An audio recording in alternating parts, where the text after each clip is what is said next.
Good afternoon, everyone. This is David with Bolivar Live. Well, we're down here on the beachfront.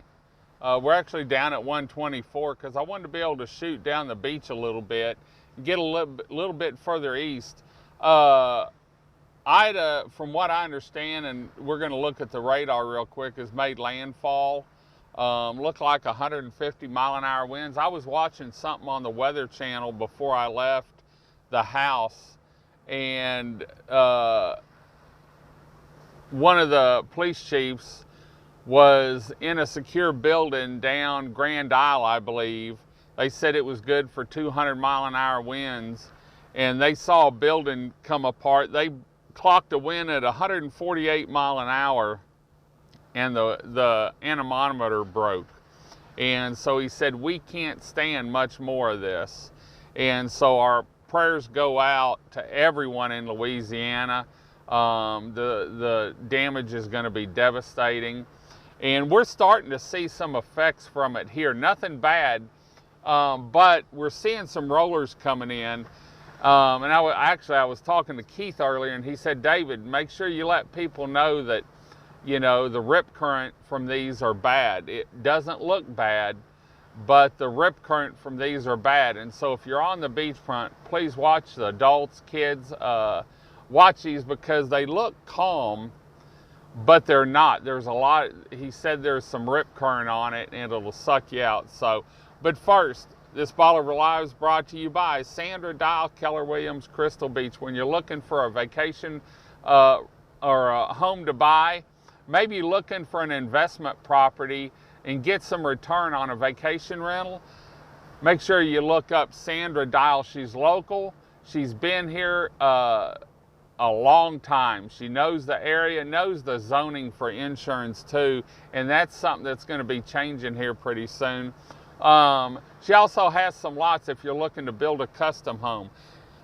Sandra Dial, Keller Williams, Crystal Beach. You can find her online at www.sandradial.com. Well, let's take a look real quick. Let me pull up the radar, and we're going to go through a loop on this radar and see what it looks like, because man, it hit with a lot of vengeance whenever I was watching it a while ago. And there you can see it going just southwest of Grand Isle. And when I measured it earlier, it looked like the eye was 13 to 15 miles wide, and which is sort of small. But then I heard that it was 17 miles wide. And so I guess because it's ramped up and they clocked 150 mile an hour, or supposedly it's 150 mile an hour winds right before landfall.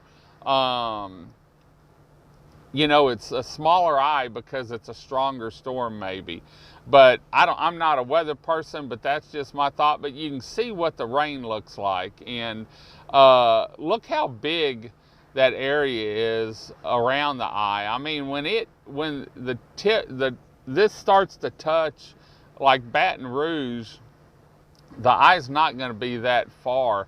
I'd measured it earlier, and I don't know if I'm on the right one. No, this is Tropical Tidbits, and if you're looking for a place to go look at stuff, they've got a great site, tropicaltidbits.com. Got a lot of information there. I look at it and several other, and I pay for some. But you can see the eye there. I mean, it's a well-defined eye, and from what I understand, there was a swap out of the eye right before landfall. And you can sort of see how once it passes that tip, it sort of goes back north again. And so this is going to be going on for a while. I'd heard I think it was 18 mile an hour, but they didn't think it was going to slow down as much as they thought once it got on land. And so we're going to be watching this throughout the night. We're also going to be watching the surf down here. I shut everything down. Let me see where I'm at. Going to be watching the surf down here too. Rain hasn't been a problem for us, and the radar, you can see from the radar there, it doesn't look like it's going to be a problem, but we're going to keep an eye on it and make sure that we don't now I lost my inlay. We don't have any showers pop up on it. You can see there's some down south of us, but that's about it. There we go. There we go.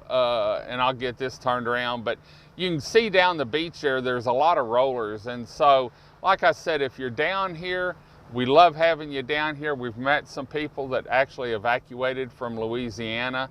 We were at the big store earlier this morning, and they were getting supplies and stuff. And so, you know, we welcome them here to Bolivar Peninsula and the upper Texas coast. And if there's anything we can do, anyone has any questions or looking for something and you're new to the area, you can always email us at info@BolivarPeninsulaTexas.com. You can message us on social media, on Facebook. The Tourism Information Center will be open tomorrow morning at 10 a.m. Kathy's in there from 10 to 4, Monday through Friday. And if you want to see what's happening on the beachfront, remember, we've got our 11 live webcams. 4 of them are on the beachfront. And so you can go in and see exactly what the surf is doing, the height. 87's fine. We had a couple messages earlier about if there was going to be a problem with Highway 87. And I'm going to pan around here so you can look down the other direction and see what it looks like. We're right on the curve here. And so you'll see the curve there on your right-hand side. But surf's good down here. Like I said, we're starting to see some rollers. And so if you're in the water, make sure you proceed with caution, because there is some rip current out there, from my understanding, that looks calm, but it's not. And so we want to make sure everyone has a safe trip. If you need anything, get hold of us at the Tourism Center, or like I said, you can get a lot of information off our website at BolivarPeninsulaTexas.com. We've got 11 live webcams. We have where to eat, listing the restaurants. We have where to stay with the management companies, and vacation rentals by owner and RV parks from the beachfront to the bayside. A lot of information on the area, some of the history, and contact information for area businesses all in one spot. So anyway, we just wanted to say hi, let you see what was going on. We'll take another look at the radar real quick. And man, this thing's bad. Want to pray for everyone and safe passage of this storm. I'm scared it's going to be devastating to some areas. And Team Bolivar's already been talking about what we can do maybe to help some people over there in Louisiana. We're talking about what we can do. And so if you have any ideas, shoot us a message or shoot us an email, and we'll put it in the pot when we have our meeting and stuff. So anyway, we're going to head on out and get back to the house. Miss Chris is doing great. Cooked some beef tenderloin last night, and so we're going to finish it off today. Looking forward to that, and looking forward to the week ahead. We've got a lot of information going on, and we've got something special we're going to play later on tonight or tomorrow morning that really hits home. I'm proud of the interview. I'm proud of the person and the song that they wrote. And so we've got that exclusive here on Bolivar Peninsula, and going to be playing that real soon. So anyway, let us know where you're listening from and what you know. Do you have family in Louisiana? What you've heard from them? If you have any pictures, feel free to post them on here if you're over there. Let us know how you're doing and what's going on. Until next time, I'm David with Bolivar Live. Y'all have a great day, great week. Come see us. God bless. And let's all say a prayer for our friends in Louisiana. God bless, and bye-bye.